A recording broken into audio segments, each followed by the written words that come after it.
Hello, welcome to the Boss Body Podcast.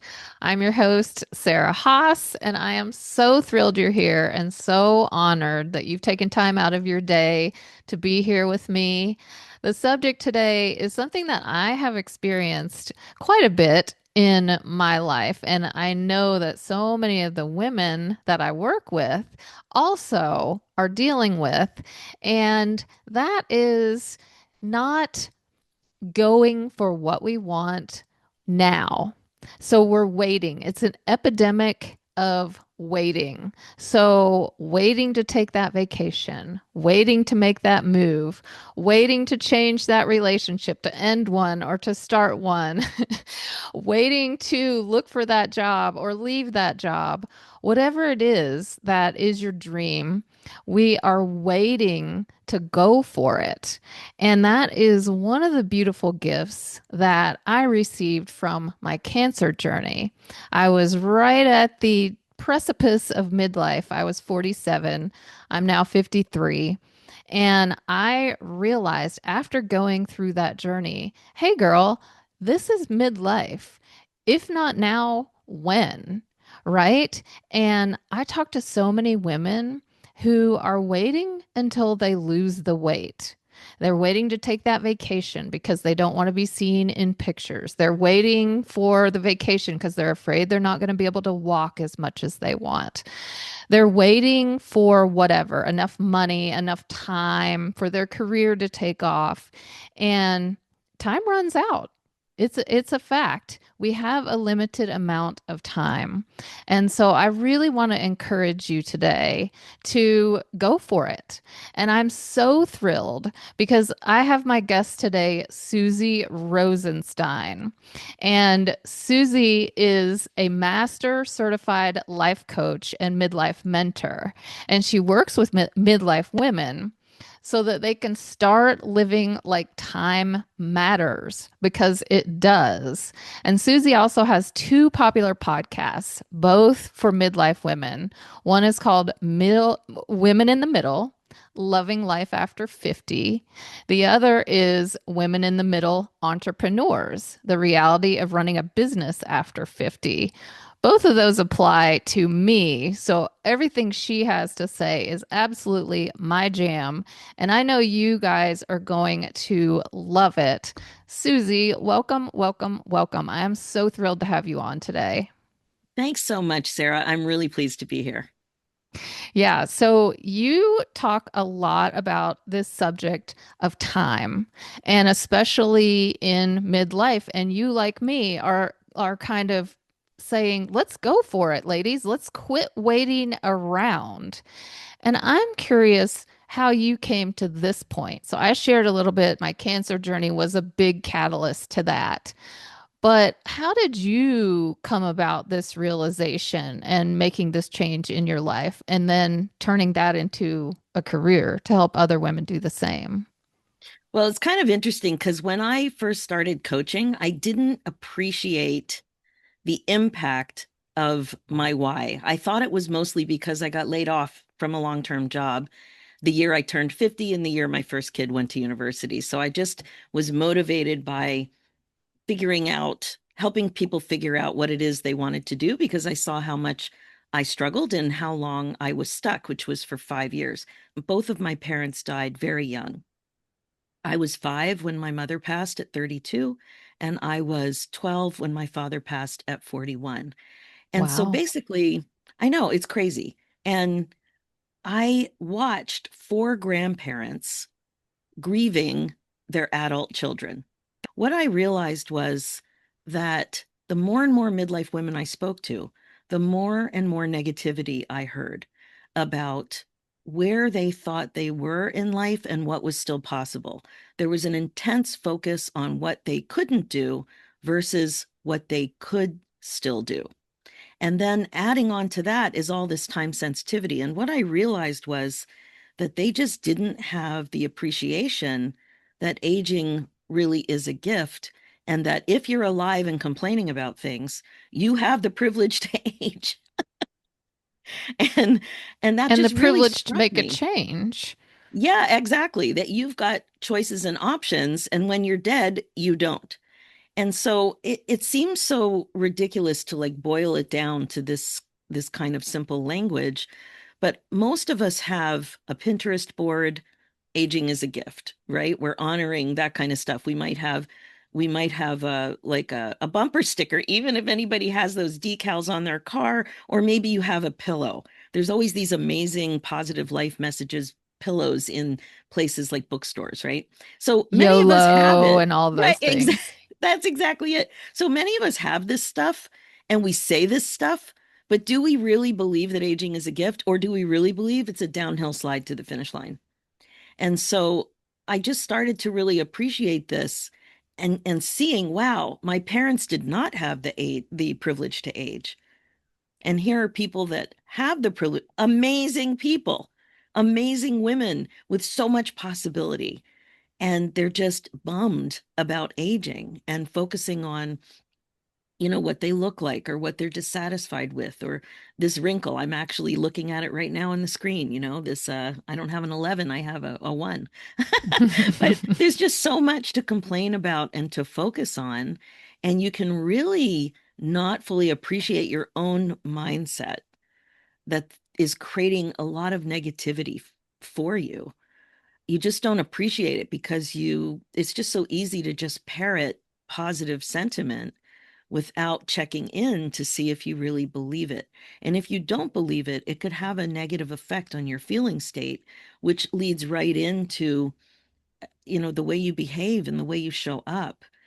And that's really what I saw. So I know it's like a heavy lesson and I wouldn't wish it on anyone, but it really showed me just growing up that way, comparing it to people who could be thriving and aren't, and have choices that they don't even understand they have, and have so much possibility still out there for them, no matter their age.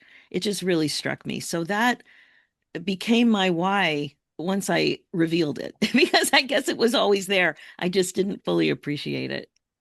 And then you mentioned a term, time sensitivity.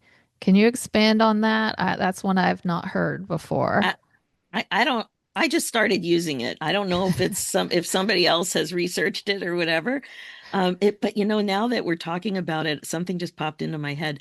I have a master's in psychology, and in undergrad, I did a little research study, as one did for their senior project, and it was about perception of time. I think I've always been interested in perception of time, but it almost feels like the passage of time has kind of a sizzle quality now, and it's different for different people and how they interpret wake up calls and midlife milestones and things like that. Turning 50 is a big one for many. Turning Hmm. 60 felt very different for me than turning 50.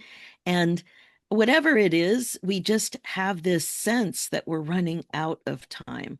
Oh, So even yeah. though we know that nobody lives forever, the thought that we choose to think doesn't make us feel great, Yeah. when you can also appreciate that you have time.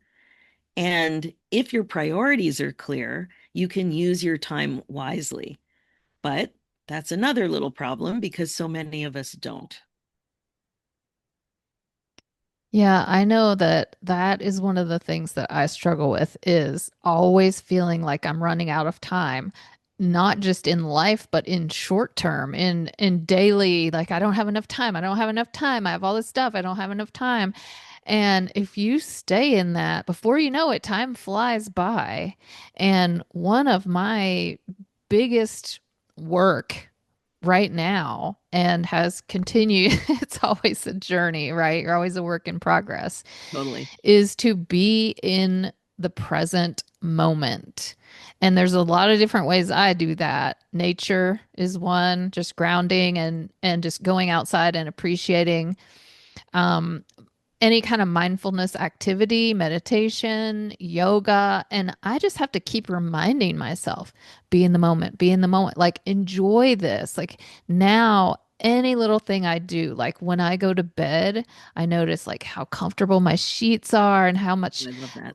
love I get from my little kitten. Well, she's a grown cat who snuggles with me. And then I look forward to, oh, I can't wait for my coffee tomorrow morning. And every time my mind starts spinning, which it happens all the time, it's a monkey mind, not just me, but I hear it all the time. I just go, okay, wait, look around. What do you have right now? What's your reality? Your reality is Mhm. you have a beautiful, safe, comfortable home. Your kids are safe. The nature keeps going and doing its thing, and it's available to you anytime. Yeah. So, is that kind of the way that you teach women to come back in and value that present? That is one way for sure. And I think of it as like a present moment reminder. And you were describing that knowing that we may not go there by ourselves, we may need to remind ourselves intentionally to stay focused and in the present moment.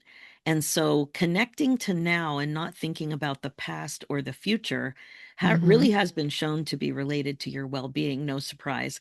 One of the things that I'm on to myself and I'm on to midlife gals, is that we invite distractions in. And this is so interesting. Sometimes I'm very aware that I have a choice. I have a choice to stay focused and do the thing I'm trying to do. And I actively catch myself on occasion inviting a distraction in with full awareness that it's not going to help. Yeah. Right. So, like you, when I'm in the shower is my favorite time and I love my soaps, my fancy soaps. I'll spend a little more on fancy soaps and I take them in the winter, uh, where I just love the rose scent in a soap in the winter. And I take a moment and I just really enjoy that experience. Plus, I've noticed that in the shower, it is a little harder to multitask. And we pride ourselves in being a master at multitasking, and multitasking, it's a big myth. It's not effective. It doesn't help you with focus at all. It's really called switch tasking. It's Hmm. inefficient. But we Hmm. believe that we're like a Wonder Woman if we can figure out the fastest route to get someplace while listening to the radio and talking on the phone in the car, for example. Or when I'm trying to write something, I'll catch myself putting on the one of my favorite stupid shows that I think is okay to watch or listen to when I'm doing something that doesn't take a lot of deep thought, like bookkeeping, for example, right? Like, why am I doing that? It's not going to help. It's going to make the task take longer.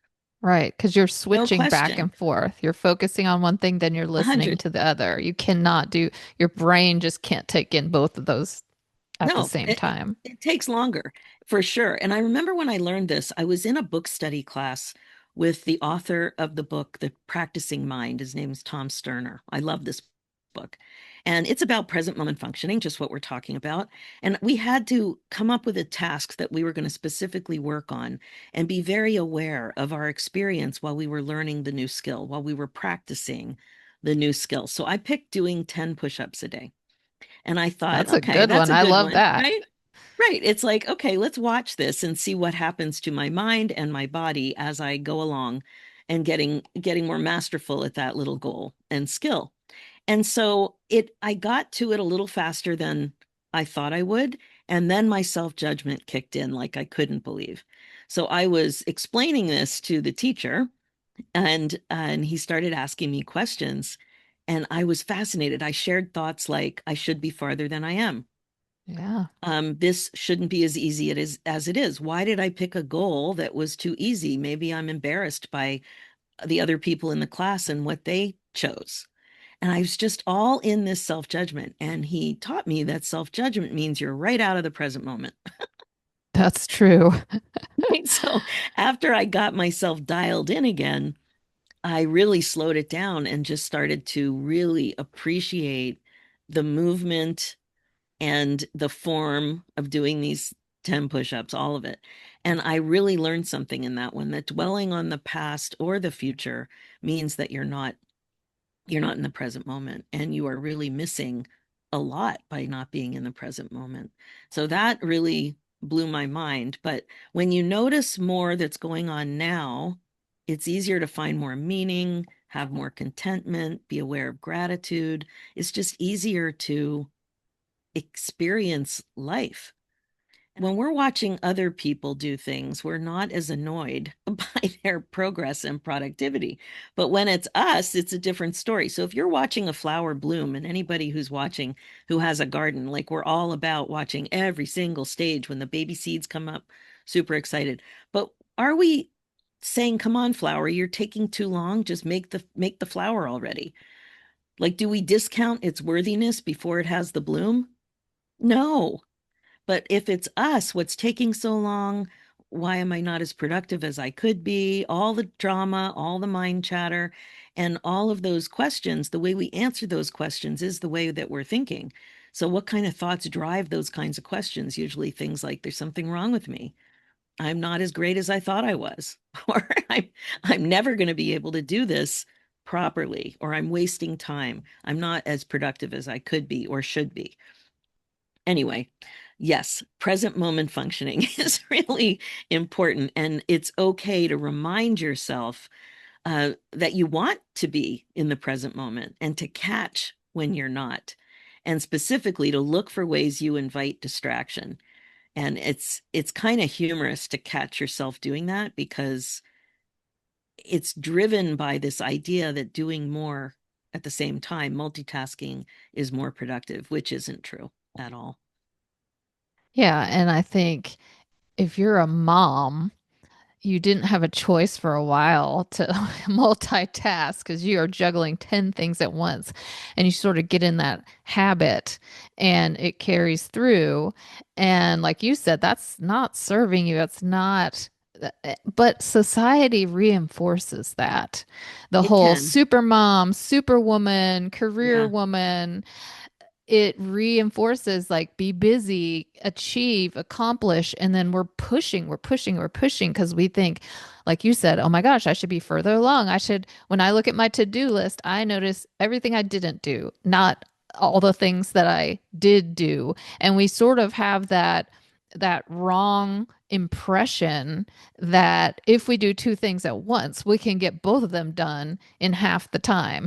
And in reality, it actually, if you did one and then the other, you could get them both done in Oh, a shorter amount of time. done and dusted. One thing I'm working on now is walking without listening to podcasts or walking the dog even. I'm giving Same. myself permission just to walk. And I'm just starting Unplug. with 15 minutes, right? Yeah. And it's awesome. And what I find actually harder though is eating without distraction. So no Hmm. TV, no magazine, just sit there and enjoy your food. That one's very hard for me. It's hard for a It's lot of very people hard. because we're Yeah. used to hurrying through meals too, working through lunch or just grabbing something really quick on the run, or Wolfing when it we're down. running out the door, whatever. Yeah, wolf it down as quickly. We don't have time for that when Right. that's a basic function of life. So all the things that we put on the back burner, like food, water, sleep, those are the So true. basic functions, basic necessities to stay alive. And those are the things that get sort of thrown under the bus. And you're so right about that mindset of, I think I should be further along than I am. I think we all Yeah. suffer from that. And to me, that's a big part of that is comparison. We look around and we see someone else who's further along in their career, or we see someone else who's done this or done that, or gotten in shape or lost weight or whatever it is. And then we think, oh, what's wrong with me? Just like your example of the push ups. You thought, well, this isn't a big enough goal, or I'm taking too long. And comparison is just the killer of progress because it's just Oh, going to it cause you really to give is. up. We just are so hard on ourselves. We're Yes. so hard on ourselves. It's terrible. But another thing that I appreciate is a wake-up call. Yeah. And a wake-up call can be very useful. Now, I know a wake-up call is usually scary and sometimes tragic. But a wake-up call is something that is jarring. It can happen to you or to somebody you know, or it could even be a news story that just like freaks you out a little bit. But Yeah. I like to think about it as an opportunity to connect with yourself and check in about how intentional you're being living your life. And so the thing is that when you are aware of a wake up call, a bunch of thoughts are going to come up. So again, it's an opportunity to, what are you thinking? That could have happened to me. I'm wasting time. I might be waiting. I'm not being intentional. I don't even know what my priorities are. And one of the things that is so common in my community is this idea that we don't even know what we want. Hmm. So we're so disconnected because we've been on the fast train to life, taking care of everybody else, not putting ourselves first for 20 or 30 years. So the last time we had a solid plan and a sense of priorities for many of us was decades ago. We wanted to establish a family, own a home, establish a career, um, get my education, like something like that. We had some big goals, whatever they were, traveling, whatever it is. We had those goals and we set course. But now we've accomplished a lot of those goals, and now we have a blank slate, and a blank slate is very overwhelming. Hmm. And so the combination of feeling too busy over the years to be clear about your perhaps changing priorities and time flying by and being overwhelmed, all of the things, a wake up call can cut through it. It's a bit of a mindset hack if you think about it that way, because it's something that can cut through because it stops you in your tracks. You might be feeling fear or shock, or you might even have a positive wake up call where somebody accomplished a massive goal that you personally thought was unattainable. Hmm. Whatever it is, it's an opportunity to check in. So watching for your interpretation about these kinds of things can really help you. So they're not all negative, although they can be very scary for sure. Yeah, yeah. Like I shared, my cancer journey was a huge, Exactly. huge wake up call. And I don't wish that on anyone, but anything that I experience, I do try to think, what is the universe trying to show me? What is the universe teaching me here? And how can I use this to change my life? And that's what I did. One of the things I started doing was traveling because I've Mm. always loved traveling and I had traveled some, but it was few and far between. And in the past 4 years since I've been cancer free, I've gone to Greece, I've gone to Italy, I've gone to Ireland, I've gone out Wow. west to state parks on hiking trips. I did a wine tour. I'm all in and I'm not waiting until I retire or until I save enough money or whatever. I have a lot of things I want to do. Some people want to write a book. Some people want to start a new career or retire. And we just keep waiting and waiting and waiting. So true. And your wake up call was also a wake up call for other people who knew you, Absolutely. right? And that's the thing, like it has a ripple effect. And anyway, I appreciate the role that wake up calls can play in your journey to become more intentional and to like grow into the woman that you really want to be.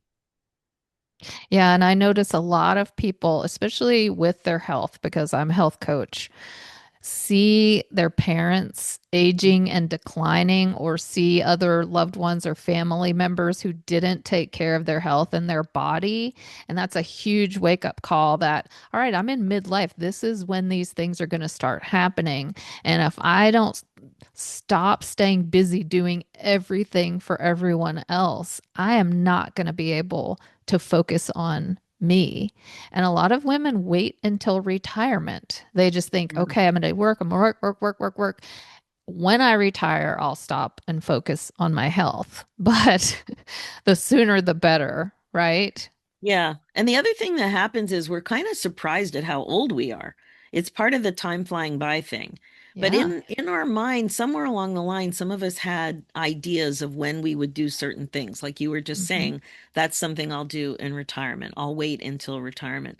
And sometimes it's a age benchmark. Oh, but by the time I'm 50, I will finally have lost the baby weight or whatever it is. Or Hmm. I've heard all Written the kinds of book, things. Right, taken the exactly. And then trip. all of a sudden you're 50. And I know that I've certainly caught myself going, wait, I'm 62. What? Am I really that old? And then I count back and sometimes and I've heard that it's Yeah. surprising to realize that now we're the age that we thought we would have done certain things by. And again, it's just a check-in point as to where we are, and is that okay? Like, is there a gap between excuse me, between our priorities and what we really want and where we are? And is that gap just because we're winging it and it's just autopilot life we just didn't really appreciate? Is because we really have no idea what our priorities are? We're just Hmm. bad planners? Like, what is it? And is it something we want to do something about? Because time matters. So when you work with women, do you sit down with them and help them establish their priorities and learn how to focus on those instead of, because I think a lot of us Yeah. are so caught in this trap of doing what everybody else wants us to do. So we feel like we're sort of a victim of the busy schedule. It's putting out fires, just flying by the seat of our pants. And is that one of the things that you sort of help women calm down, center, and set the priorities, and then decide how to go about making that shift? Absolutely. And I came up with something called the F.U.N framework, F.U.N, where F stands for find your thoughts. U stands for understand what you want. And N stands for nurture your commitment to yourself. And it sounds simple, but there's all kinds of stuff that gets in the way as you're working through finding your thoughts, discovering thoughts you didn't even know you had, understanding what you want and allowing that to be okay, and then nurturing your commitment to yourself, where you might be thinking it's too indulgent, I don't deserve it, it's too expensive, who do I think I am? It's not the right time. What might people say? All these things on your way to developing courage and commitment to yourself to create the life that you want. So I work a lot on clarity. And one of the main things to do to get clear is to look at that gap that we were just talking about. Is where are you? And is that okay? Like, where are you? Oh, and I have this whole thing I take people through that looks at three different areas of their life: self care, relationships, and the way you make a professional contribution. For some people, that's a career. For other people, it's a volunteering or a combination. And the idea is to do like an assessment, a life assessment of what you're doing well in and what you're not doing well in, according to you. And then you look at that and you're like, wow, okay, I'm this old and this is what's happening. So, with me, one of the main areas I discovered I really needed to work on was, we referred to this earlier in the call, the basics of self care. And for Hmm. me, it was mostly enough water Yeah. and getting enough sleep. So Yeah. those two basics were not happening enough for me. Which is And so common. it's so common. And so now I'm a proud CPAP wearer. And I have to say that wearing the Aura Ring helped me come to that conclusion because I got black and white data. I couldn't argue with it anymore. Yeah. It was more than my husband just saying, you should probably wear CPAP. You really snore a lot. You should probably wear a CPAP. You probably need a sleep study because he's been wearing one for 20 years. So, anyway, I tell people I'm wearing that because it's a hard decision for many women to make because it's weird. There's all this Yeah. stuff going on. It's Yeah. ugly. It's a commitment. You have to take it with you when you're traveling. But whenever we're traveling, I always notice who's carrying one on the airplane because it's a medical device. You have to carry it with you. I'm always like giving people a little wink. Yeah, I know what's Yeah. happening. I know. I'm with you, girl. I'm with you. Yeah, it's usually midlife men, but whatever. I'm wearing it and it definitely helps. But I realized that. So again, it's kind of this black and white. I was being very honest with myself. Am I where I want to be? Even though sometimes I know that there's lots I don't know about all the health. You're a health coach, but I'm not fully aware of all of the health consequences of not getting enough water and not getting enough sleep. But I started to appreciate it and it helped me move. So there was a gap because I realized I wanted to become a woman who took exceptional care of herself. That is my new mantra, my new thought. It gives me enough wiggle room because I'm learning to become that woman. It's something I want. And I need to take some action because when I see where I am, I'm not there. So it's finding our thoughts, understanding what it is that we want. So you wanted to travel. It's interesting that that wasn't more clear to you Mm-hmm. before your wake up call. I had an Mm-hmm. experience with the whitewater rafting trip. When I turned 50, I was at the gym and I overheard somebody I didn't even know talking about this amazing Grand Canyon whitewater rafting trip. And he had brochures. He was showing somebody he was chatting with at the desk. And I overheard this. And all of a sudden, this thought came into my head. I want to go on that trip. How did he take my trip? This is my trip. This is exactly what I want to do. I didn't know him. And it wasn't on my list of trips to take. But as soon as I saw it, I was like, that's happening. And and it did happen.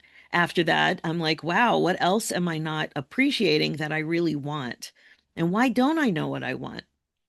So understanding what you want and then nurturing this commitment to yourself is really being accountable for what you create in your life.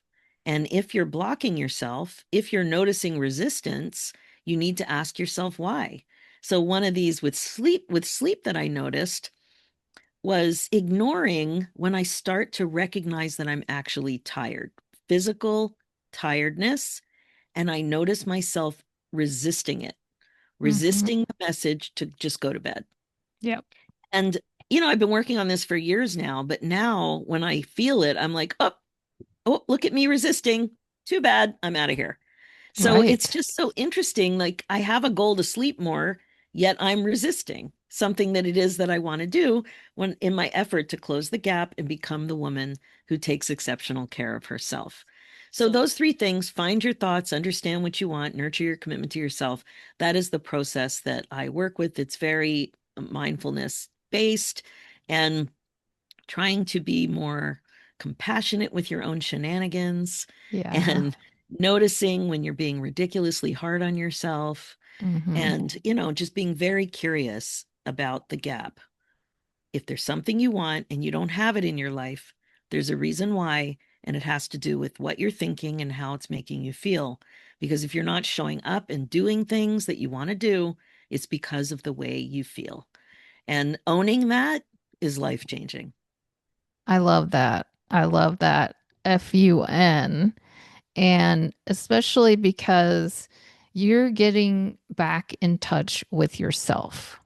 We've become so disconnected through busyness, through Yes. whatever. We don't notice when we're hungry. We don't notice when we're thirsty. We don't notice when we're tired. But also, we don't notice the thoughts we're having about ourselves, the negative inner critic, or thinking that you're Yeah. not good enough, or that you've made it as far as you wanted or think that you should. And if you don't slow down and tune into your body and your mind, you'll never know what it is that you want, and you're never going to start taking action toward that. So I love that you point that out because that is so important. And it goes back to that mindfulness. It goes back to that you've got to have time. You've got to slow down and, like you said, take a walk with no AirPods in, with no phone, no one calling you, no one reading texts and that kind of thing.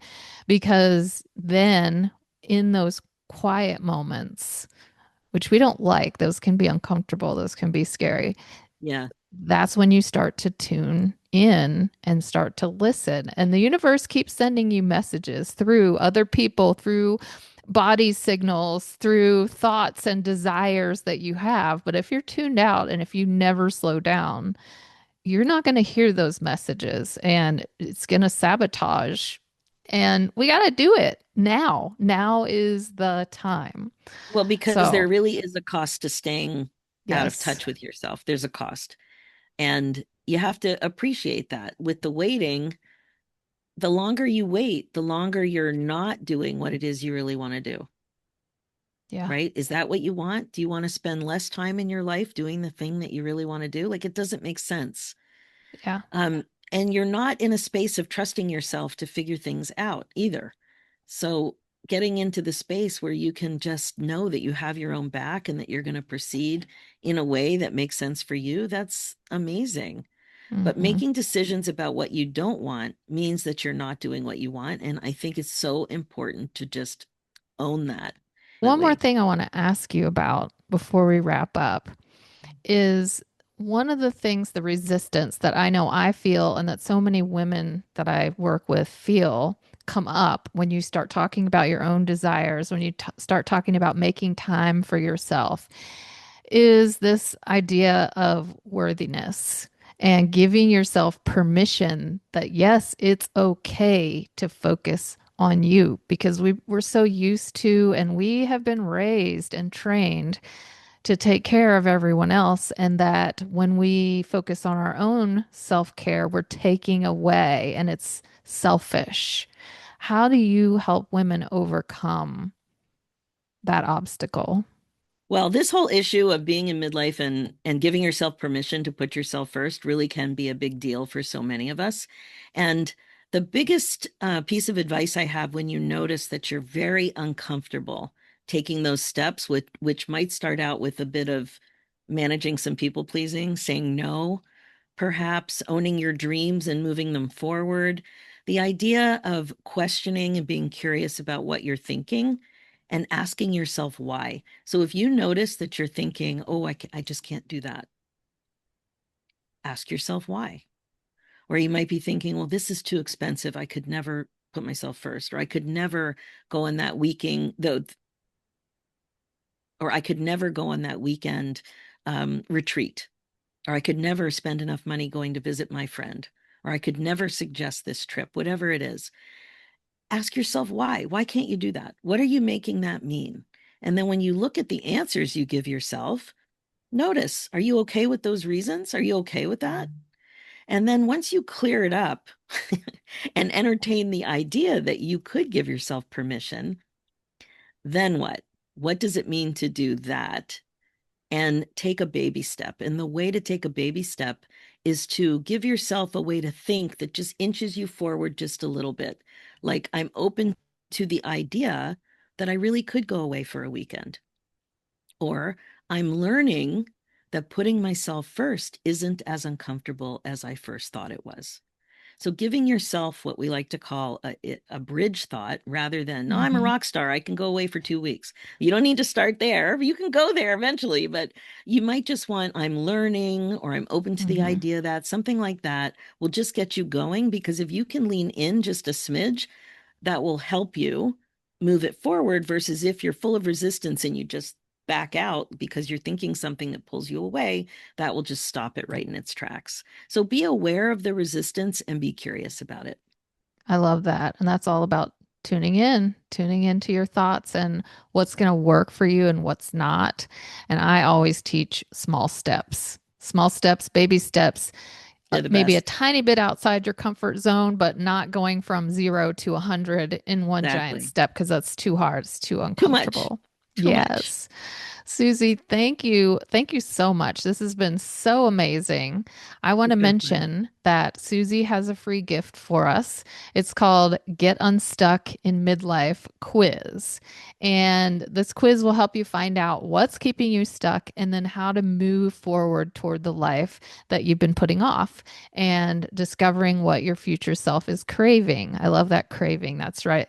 That's right in my wheelhouse. I'll be sure to put the link in the show notes because I know you're going to want to go and take that quiz. I know I'm going to. I'm so curious. Susie, thank you for your wisdom and for your clarity and for your encouragement. I appreciate you so much. Thank you. Thank you so much, Sarah. It was a really fun conversation. And I love talking about this and thinking about it because it's so important. Yeah, absolutely. And thank you all for being here and for listening and for letting me be a part of your life. And I'll see you soon.